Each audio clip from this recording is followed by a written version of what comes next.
तनाव। दिल में तनाव नहीं, ऐसा एक भी इंसान आपको इस धरती पर मिलना बहुत मुश्किल। आजकल के ज़माने में तो बिल्कुल तनाव भरी ज़िंदगी जीते हुए लोग दिखते हैं। कोई भी ऐसे नहीं मिलता जो कहता है कि मेरी ज़िंदगी तो बस तनाव रहित है, कुछ भी टेंस नहीं है मेरे दिल में। बिल्कुल सही है ना। देखो दोस्तों, अगर इंसानी ज़िंदगी को हंसते खेलते मुस्कुराते हुए गुजारने की आपकी इच्छा है, तब जाके आपको जो भी तनाव है उसे कम करने के लिए और मन स्वास्थ्य और शारीरिक स्वास्थ्य दोनों बिल्कुल ठीक करने के लिए आपको तनाव मुक्त जिंदगी जीने की कोशिश जरूर करनी है। क्योंकि बहुत सारे जो बीमार लोग हैं, समझो कि किसी को रक्तचाप में वृद्धि होती है, ये बीमारी है। किसी का रक्तचाप कम भी होता है, किसी को मधुमेह की बीमारी है, किसी को हृदयघात की बीमारी है, किसी को डिप्रेशन की बीमारी है, किसी को माइग्रेन की तकलीफ है। ये सारी चीज़ें, ये सारे अपने तन बदन में सारे मेहमान लेकर ये ज़िंदगी जीने की नौबत क्यों आती है?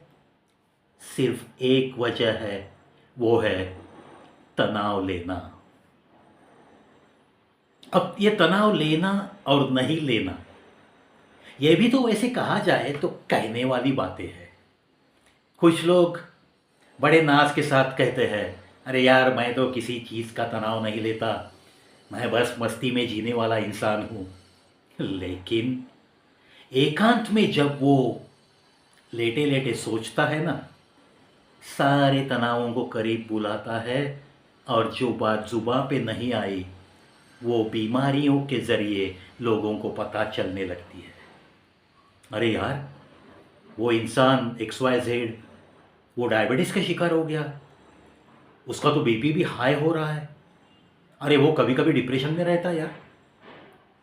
ऐसी बातें हम अक्सर सुना करते हैं ना, बहुत सारे लोगों के बारे में ऐसे भी होता है।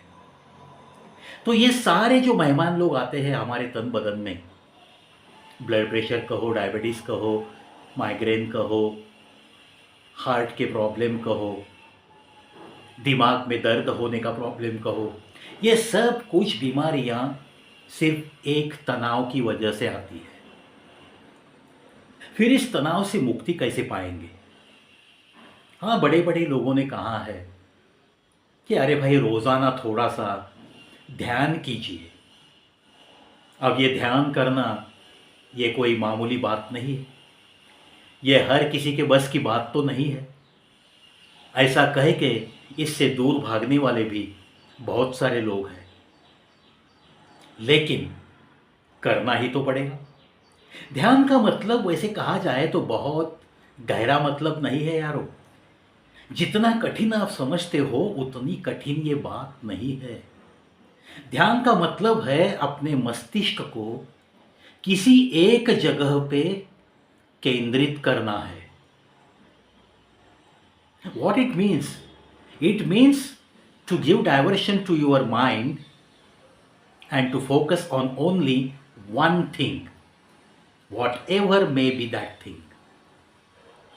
ध्यान की विधियां वैसे दो प्रकार की है।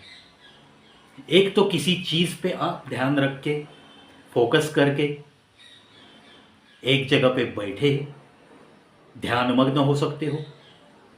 दूसरी बात, किसी मंत्र का उच्चार करते करते आप अपने मस्तिष्क को भटकने से रोक सकते हो। उन मंत्रों की तरफ वो मस्तिष्क फोकस हो जाता है और आपका ध्यान लगने लगता है।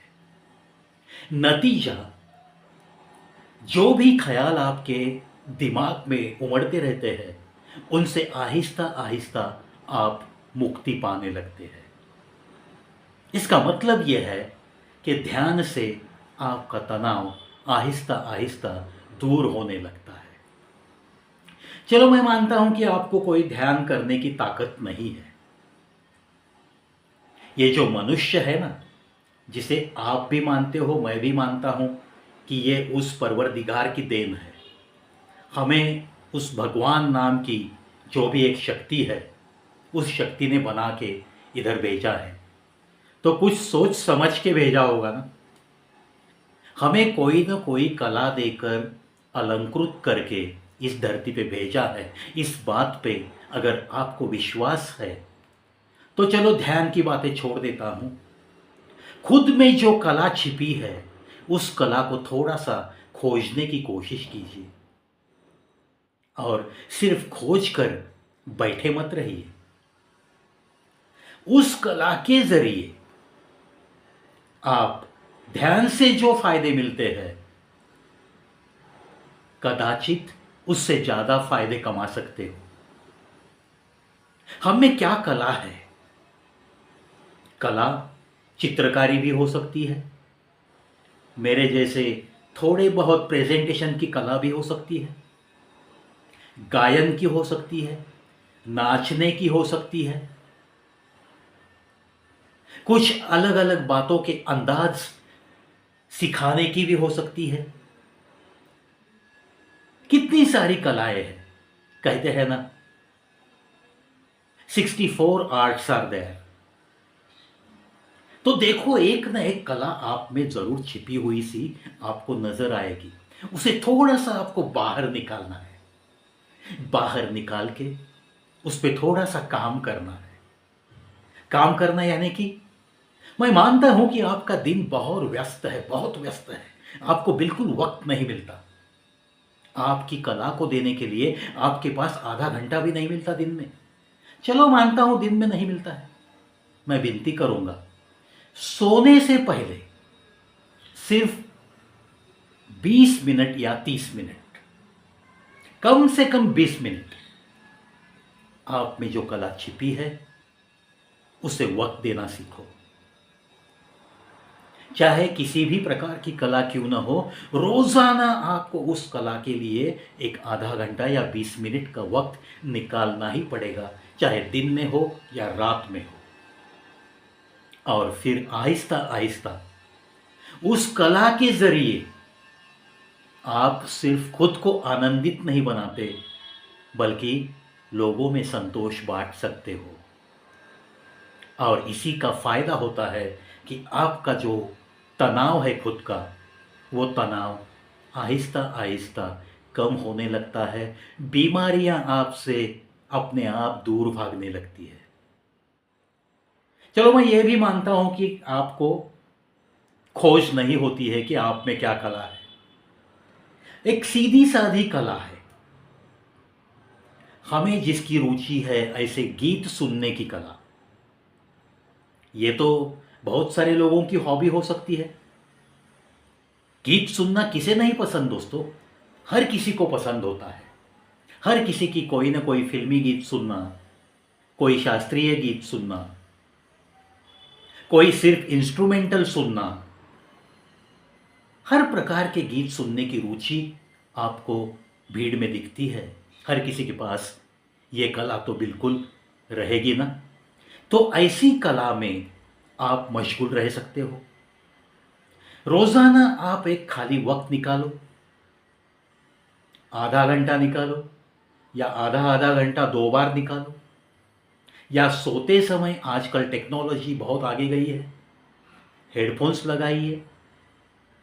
वॉल्यूम का लिमिटेशन अपने आप तय करता है आपका हैंडसेट, एंड्रॉयड। यूट्यूब पे जाइए या कुछ गाने के ऐप्स है, जो भी आपको अच्छे लगते हैं, मराठी हो या हिंदी हो या आपकी लोकल लैंग्वेज के हो। अगर आप तमिल हो तो तमिल गीत सुन सकते हो, अगर आप मलयाली हो तो मलयाली गीत सुनिए, अगर आप कर्नाटक से हो तो कन्नड़ गीत सुनिए। वैसे कोई म्यूजिक को तो कोई बैरियर नहीं है ना। वैसे कहा जाए तो कला हर सीमा को पार कर जाती है। आज मेरी लैंग्वेज मराठी, हिंदी और अंग्रेजी मैं जानता हूँ, लेकिन मैं जब भी कन्नड़ गीत सुनता हूँ, तमिल गीत सुनता हूँ, तेलुगु गीत सुनता हूँ, तो उसमें भी मुझे रुचि है। मेरे कानों को, मेरे दिल को एक अजीब सा सुकून मिलता है। ऐसे भी गीत मैं बिल्कुल सुना करता हूँ। तो ऐसे गीतों का मज़ा उठाना, ये भी तो एक ध्यान की तरह ही फायदे देने वाली चीज़ है। चलो कल से क्यों भाई, आज से ही शुरू कीजिए। अगर ध्यान कर सकते हो तो आधा घंटा ध्यान को दीजिए। अगर वो करने की ताकत हम में नहीं है, इस नतीजे पे पहुंचे हो आप, तो चलो अपने की कला खोज करो। जो भी कला है उसे वक्त देना सीखो। अगर कोई कला दिखती नहीं है, कला को वक्त देना नहीं चाहते हो, अगर गीत सुनना अच्छा लगता है तो चलो गीत सुनने की कोशिश करो। दिन में आधा आधा घंटा 2 बार अपने पसंदीदा गीत ज़रूर सुना कीजिए। ये आपको प्रफुल्लित बनाता है, ये आपके दिल को एक अलग सा सुकून देता है। आपकी धड़कनों तक पहुंचते हुए हर तनाव को वो बाहर निकाल कर फेंक देता है, धड़कनों तक पहुंचने भी नहीं देता है। और इसका नतीजा ये होता है कि आपके चेहरे पे एक अलग सी मुस्कान देखने वाले को नज़र आने लगती है। एक अजीब सा चैतन्य आपकी चाल में, आपकी बातों में हर किसी को नज़र आने लगता है। और एक खुशहाल ज़िंदगी आप जी रहे हो, ये बिना बताए ही लोगों को समझ में आता है। चेहरे की रौनक आहिस्ता आहिस्ता बढ़ने लगती है दोस्तों। ये परिणाम ज़रूर मिलते हैं, सकारात्मक परिणाम। और नतीजा ये बनता है कि ज़िंदगी ही अपनी बिल्कुल सुधर सी जाती है, रोशन ही रोशन हो जाती है। हमारे जीवन पे एक अजीब सी रौनक सी दिखती है। तो क्या ऐसी रौनक से ज़िंदगी जीना आपको पसंद नहीं है?